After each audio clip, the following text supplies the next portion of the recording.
Urgent Birds fan, look at what just happened. Nobody saw this coming, huh? But first, make sure to subscribe to the channel because we bring you daily videos with the latest birds news. And don't forget to turn on notifications so you don't miss anything. Eagles reveals. Process of replacing Lane. Johnson. Most legends of the game aren't exactly thrilled to be playing at a high level and still have to mentor an individual who would eventually take their place. Brett Favre was never really thrilled to work with Aaron Rodgers early in his career. Jerry Rice was always difficult to deal with when the San Francisco 49ers looked to find his replacement. Even Tom Brady had his immediate backup shipped out of town at one point, Jimmy Garoppolo. That may be the case for most players around the league, but it certainly isn't with the Philadelphia Eagles, especially along the offensive line. Philadelphia has built an offensive line that has been willing to teach newcomers left and right, even if those newcomers eventually look to replace some of the aging stars. Back in the day, it was Jason Peters teaching Lane Johnson.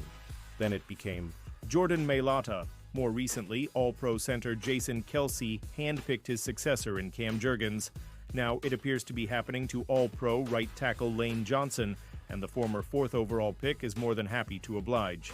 Players in Philadelphia have always looked out for the best interest of the team and the organization, said Johnson.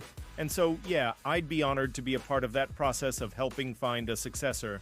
Johnson signed an extension with the Eagles that will keep him in Philly through the 2027 season and when he turns 37. The former Oklahoma product knows his career is coming to an end and is more than willing to help the team find his eventual successor. You can see their game develop, Johnson said, and being able to pass that stuff down the way that it was passed down to me is a cool thing. It's not like that at every place. I think the culture has been this way here for a long time. Part of having an elite culture is knowing when to look for eventual replacements for some of the team's stars.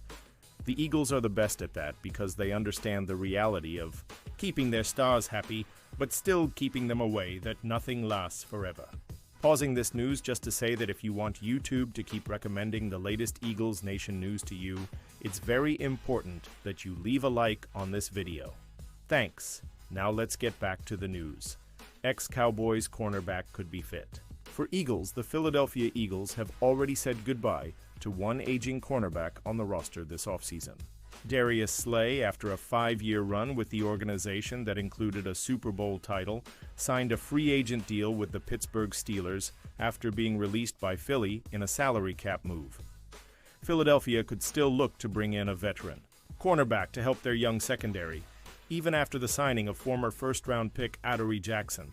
With the trade of Chauncey Gardner-Johnson to top the list of offseason moves, the Eagles can use all the help they can get in the secondary. And a player like former All-Pro Stephon Gilmore may be the perfect kind of move. Gilmore is a 2-time first-team All-Pro and former Defensive Player of the Year. Best known for his time as a lockdown cornerback with the New England Patriots, the former first-round pick is looking for a new home after recent stays with the Dallas Cowboys and Minnesota Vikings. He will be 35 years old when the 2025 season starts, though, and is clearly not the same player he once was just a few years ago. So what should the Eagles do? As things stand right now, the depth at cornerback leaves Philadelphia looking for more. Currently, they certainly have enough with young stars like Quinion Mitchell and Cooper DeJean to keep their top ranking. But they need to figure out what they have in Keely Ringo and Jackson before thinking of bringing in a player like Gilmore. The time may not be right currently, but that doesn't mean it will stay that way. What's the latest on Dallas Goedert trade rumors? Trade speculation continues to swirl around Philadelphia Eagles tight end Dallas Goedert, with recent analysis pointing to the Indianapolis Colts as a logical landing spot for the veteran pass catcher. According to Pro Football Focus analyst Max Chadwick, the Colts stand alone as the NFL team with tight end listed as their top positional need following free agency. Chadwick noted that adding a premier tight end could round out a young and promising receiving core in Indianapolis. While the Colts might consider tight end prospects like Tyler Warren or Colston Loveland in the upcoming draft, Goedert represents a proven commodity who could immediately bolster their offense. However, financial considerations would play a significant role in any potential deal.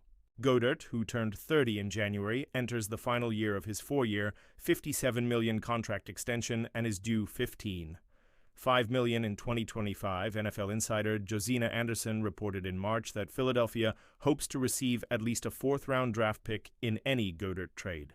The veteran tight end has been a reliable target for Eagles quarterback Jalen Hurts since 2021, including back-to-back 700-plus yard receiving seasons.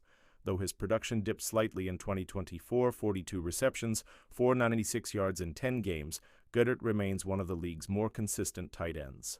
Philadelphia's recent signing of tight end Harrison Bryant to a one-year, $2 million contract could signal their willingness to move on from Goedert. The Eagles found tremendous success with a similar low-cost free agent signing last season when linebacker Zach Bond developed into an all-pro performer on a modest one-year deal. Eagles analysis examines historic draft class. The Philadelphia Eagles have had plenty of historic draft classes come their way over the last decade. The 2016 draft saw them select a franchise quarterback and former MVP candidate, a starting guard, and a cornerback who made key plays on their run to Super Bowl LIE. The 2021 draft class saw a Heisman Trophy winning receiver, an all-pro guard, and a defensive tackle who just earned a $100 million deal in free agency. As strong as those classes are, they pale in comparison to the impact the 2018 draft class brought. And while many are no longer on the team anymore, the Eagles can still look on from that group with awe and appreciation. Fresh off winning their first Super Bowl title in franchise history, the Eagles traded out of the first round in the hope they could find quality players in the incoming draft class. Boy, did they ever. Tight end Dallas Goedert, cornerback Avonte Maddox, edge rusher Josh Sweat, offensive lineman Matt Pryor, and all-pro left tackle Jordan Mailata were the small but dominant class. Of the 5 players selected, Goedert, Maddox, Sweat, and Mailata have all played in over 70 games with the organization. Each were key players in the organization's run to 2 Super Bowl appearances and even a title this past season. Even Pryor, who has spent most of his career outside of Philly, has played in over 80 games in his career, primarily for the Indianapolis Colts. Finding 3 quality starters in a single draft makes the class a hit for any organization. Finding 5 starters is almost impossible. That's exactly what the Eagles did in 2018, though, and while only 2 remain from that group, potentially, one depending on what happens with Goedert this offseason, they will forever be celebrated as the best draft class in team history. Probably the craziest part of all from the group? The best player, Mailata, was picked last. And now, Birds fan, I want to hear from you. What's your opinion on this? Drop your thoughts in the comments. I don't know if you know this, but your opinion matters a lot for Birds. I'll be back any moment with more Eagles Nation news. Fly Eagles, fly.